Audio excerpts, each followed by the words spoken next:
All right, so I'm going to talk about how we take small melodic ideas or sequences and how we try to expand them by moving across octaves. And we're going to focus on not taking it this way, but sort of getting out of that up and down and getting more of a diagonal motion, whether going diagonally this way or diagonal this way, or even just moving up the fretboard this way. And I think the thing that's great about doing that is that you cover a lot of range, and it makes you explore the different octaves and areas on the guitar instead of just staying in one little spot.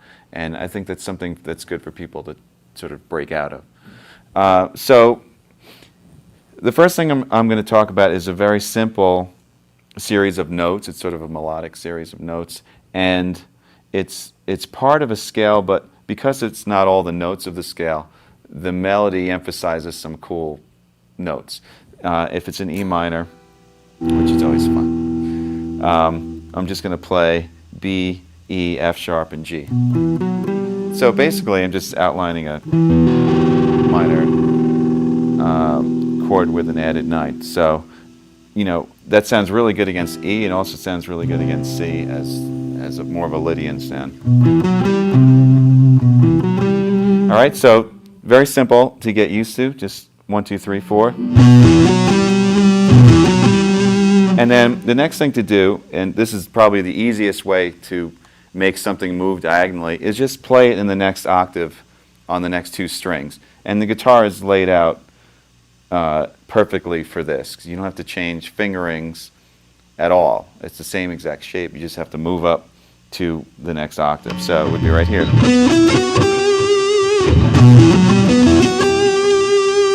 And then finally. And once again, that shape is the same in all 3 spots.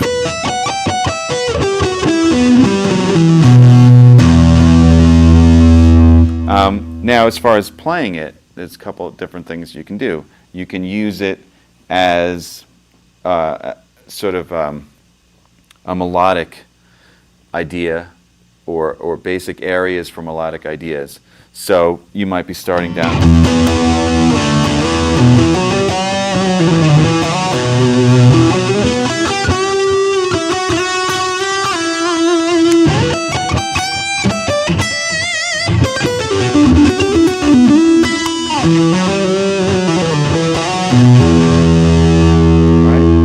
That's more of using it to play a melody and spanning the range of the guitar in 3 octaves.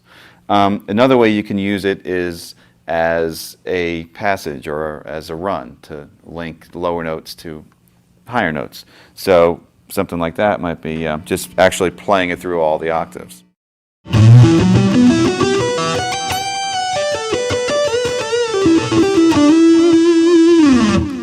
And up on top there, as I bent the F sharp, I was making a reference to the D major chord. And all that stuff, it sounds good to play different chords or to imply different chords over constant roots. Now taking the same idea, the 3 octaves moving diagonal in E minor, and by adding one more note to it, adding a C to it, it makes the pattern more conducive for playing faster type of licks as opposed to more melodic passages. So we're going to add a C. And what I would do instead of picking all those notes is I'd come up with a pattern that was involved a little bit of a hammer-on and slide. So more like. So I'm playing the first note, hammering on the second note, playing the 3rd note, and the 4th, and then sliding.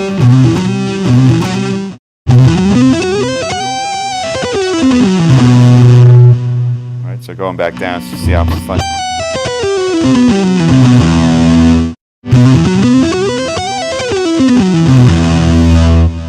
All right, so that's ascending and descending. As far as the descending, I'm just picking, sliding down.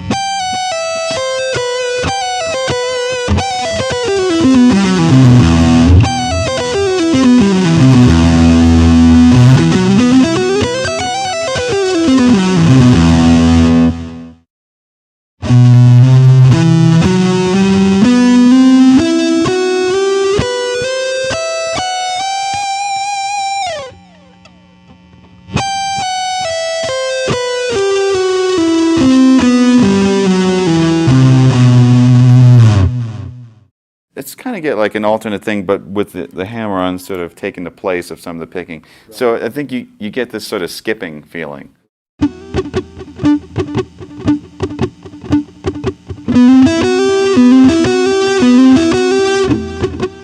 Yeah, it kind of feels like you're skipping.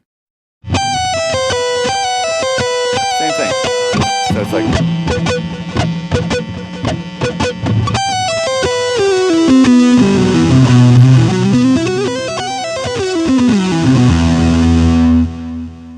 All right. Now also you could make sort of faster licks out of that if you just want to stay in one spot and sort of do a cyclic thing, which is always fun when you're really going for it and you want to do something that creates a lot of tension and builds. So that same pattern,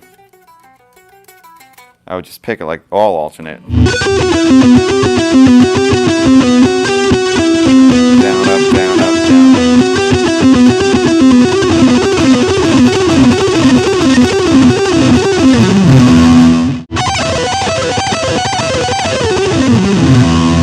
Like that. So kind of, cool little lick. It's fun. Well, when you do it that way, it has a triplet feel to it, a 16th note triplet.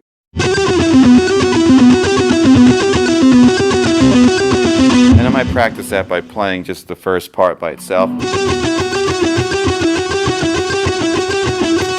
And then trying to get, maybe practice this part.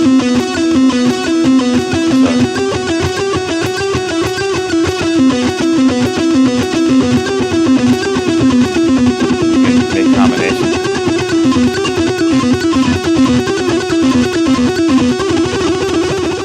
That was an example where we just moved using octaves. So playing the same pattern in 3 different octaves. So another idea I like to do is have a little bit more movement to span, a larger range. And what I would do, it's a little more difficult because now you're not just going to be playing the same shape, all right? And let's add in all the notes. So the other missing note will basically just be a D. So to keep this simple, we'll just keep it in groups of 3 notes per string, right? So basically you just have to play the one position. And I guess the easiest way to look at it is wherever your pinky ends up, you're going to play the note that's right before it with your first finger, and that's how you're going to move positions.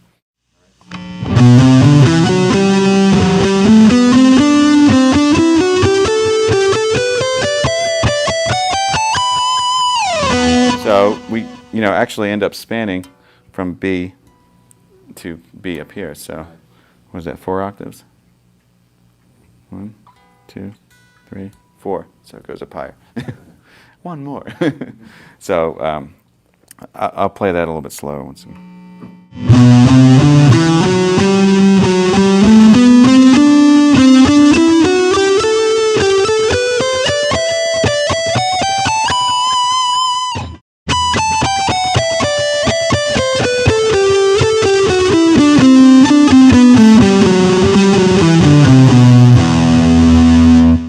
The best thing that this is useful for, I think, is to do passages or runs that start from a low note and end up on a high.